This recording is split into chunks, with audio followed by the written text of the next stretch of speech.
जरा सोचो, एक शाओलिन मोंग बच्चा एक काम से स्कूल में पढ़ने लगे तो क्या होगी उस स्कूल की हालत और वहाँ के स्टूडेंट्स की। तो आज की कहानी में हम ऐसा ही कुछ देखने वाले हैं। कहानी की शुरुआत होती है एक ली नाम के लड़के से, जो कि एक शाओलिन डोजो में कुंफू सीखा करता था। वो जन्म से यहाँ पे कुंफू सीख रहा था। एक दिन ली एक मंदिर में जाता है और वहाँ पे जाके मूर्ति से माफी मांगता है, क्योंकि जो वो आगे करने वाला वैसा किसी ने कभी सोचा भी नहीं था। इसके बाद हम एक योद्धा को देखते जो कि ली पर ऊपर से हमला करता है, जिससे ली नीचे झुककर बच जाता है।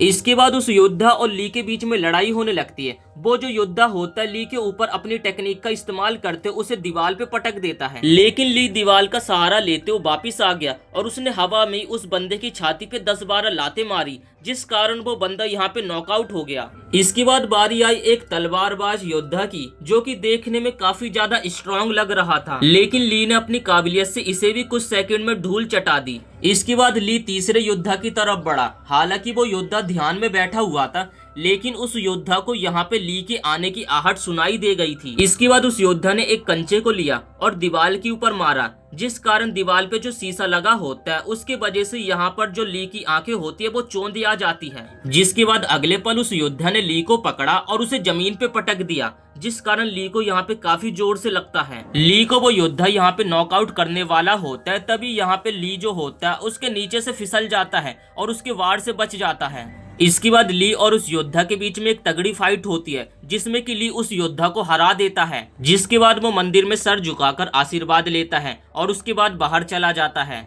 ली का जो टीचर होता है ली को बताता है कि तुमने परीक्षा में टॉप मारा है, जिस कारण तुम शहर जाकर आगे की पढ़ाई कर सकते हो। टीचर ली को ये भी बताता है कि शहर जाकर तुम 3 लोगों की फैमिली में रहोगे, जिसमें कि उनका पिता है और 2 उनके बच्चे हैं। दरअसल ये जो आदमी है वो एक साइंटिस्ट है, जो कि ली के गुरुजी को जानता है। अगले दिन की सुबह होते ही ली एक बस को पकड़ता है और उस बस में ट्रेवल करके शहर के लिए रवाना हो जाता है। उस नए स्कूल में यहाँ पे टाइकोंडो चल रहा था। एक 15 साल का फेंग नाम का लड़का टाइकोंडो की लड़ाई कर रहा था। उसकी छोटी बहन वहाँ पे खड़ी होकर अपने भाई की फाइट के लिए चेयर कर रही थी और इस टाइकोंडो क्लब को ये लड़की संभालती है, जिसका नाम लैन है। और यहाँ पे फ्रैंक की वो सीसीटीवी वीडियो को देख रही थी, जिससे कि वो उसकी गलतियों को बाद में उसे बता सके, और वो उन सारी गलतियों को एक किताब में नोट भी कर लेती है। लैन का छोटा भाई तो एक नंबर का पेटू था, जो कि दिन भर बस खाता ही रहता था। और जो लैन का पिता है वो एक साइंटिस्ट है, जो कि कड़ी मेहनत से एक रिसर्च में लगा हुआ है,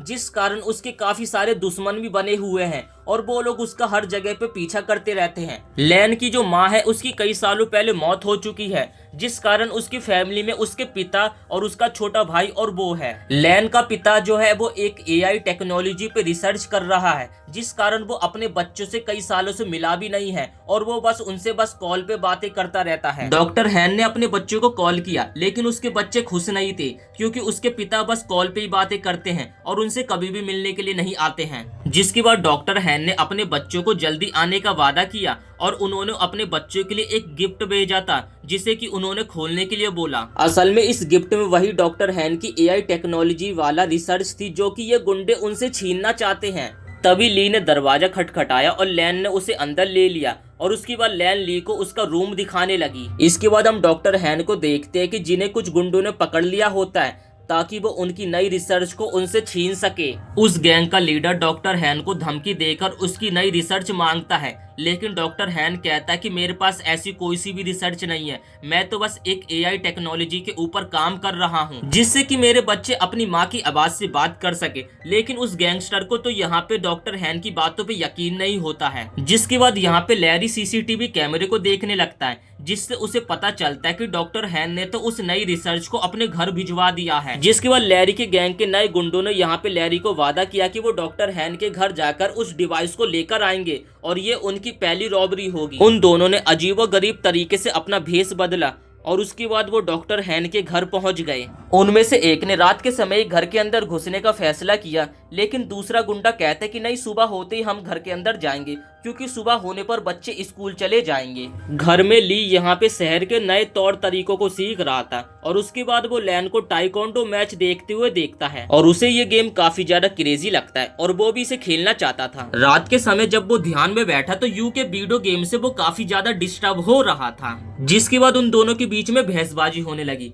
लेकिन थोड़ी देर बाद वो दोनों एक दूसरे के दोस्त बन गए और साथ में यहाँ पे वीडियो गेम खेलने लगे। इसके बाद हम दूसरी तरफ लैन को देखते जो कि अपने पिता के दिए गए गिफ्ट को खोलकर देखती है और उसके अंदर एक पांडा जैसा दिखने वाला टॉय निकलता है। लैन नहीं जानती थी कि ये पांडा एक एआई टेक्नोलॉजी वाला पेन ड्राइव है, वो तो बस उसके साथ यहाँ पे खेलने लगी। तभी लैन एक बटन को दबाती है तो पांडा उससे पासवर्ड पूछने लगा, जिस पे यहाँ पे लैन बोलती कि मैं पासवर्ड क्या रखूं, और उसे ये नहीं पता था कि जो उसने अभी शब्द बोले वही एक पासवर्ड बन चुका था। और जिसके बाद ये पेन ड्राइव यहाँ पे अब एक्टिवेट हो चुकी है। अगले दिन ली यू और लैन के साथ अपने स्कूल के पहले दिन जाता है और वो काफी ज्यादा एक्साइटेड होता है। उन दोनों गुंडों ने बच्चों को बाहर जाते हुए देखा और अपने प्लान को अंजाम देने का फैसला किया। तभी उन दोनों गुंडों में से एक गुंडे की उस पांडा की चेन के ऊपर नजर पड़ती है जो कि लैन ने अपने बैग के ऊपर लगा रखा था और वही था जो कि पेन ड्राइव था। जिसके बाद वो दोनों गुंडे लैन से उस की चेन को छीनने का फैसला लेते हैं।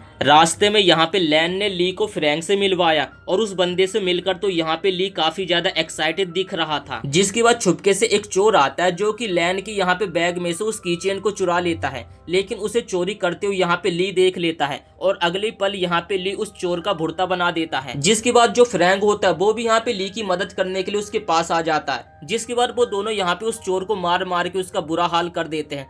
तब भी वो चोर यहाँ पे हार नहीं मानता है और फ्रैंक के हाथ से उस की चेन को छीन लेता है और वहां से भागने लगता है। लेकिन वो दोनों यहाँ पे उस चोर को पकड़ लेते हैं और एक डस्टबिन के अंदर डाल देते हैं। इसके बाद हम ली को देखते हैं जिसका स्कूल में पहला दिन होता है। टीचर यहाँ पे ली को सभी स्टूडेंट के सामने इंट्रोड्यूस करती है। जिसके बाद एक एक करके यहाँ पे काफी सारे स्टूडेंट उससे सवाल जवाब करने लगते हैं और ली के यहाँ पे पहनावे को लेकर उसका काफी ज्यादा मजाक उड़ाने लगते हैं। लेकिन यहाँ पे ली उनकी बातों का बिल्कुल भी बुरा नहीं मानता है क्योंकि उसका आज स्कूल में पहला दिन था और वो एक एक करके यहाँ पे सभी स्टूडेंट्स को बाद में देख लेगा। इसके बाद हम देखते हैं कि पीटी का पीरियड आ जाता है। टीचर सभी बच्चों को बताता है कि अगले महीने तुम्हारा स्पोर्ट्स डे है तो तुम सभी की फिटनेस को देखा जाएगा। यू तो ये सुनकर यहाँ पे काफी ज्यादा डर जाता है क्योंकि वो काफी ज्यादा मोटा है और स्पोर्ट्स डे के दिन आखिर वो क्या ही कर पाएगा।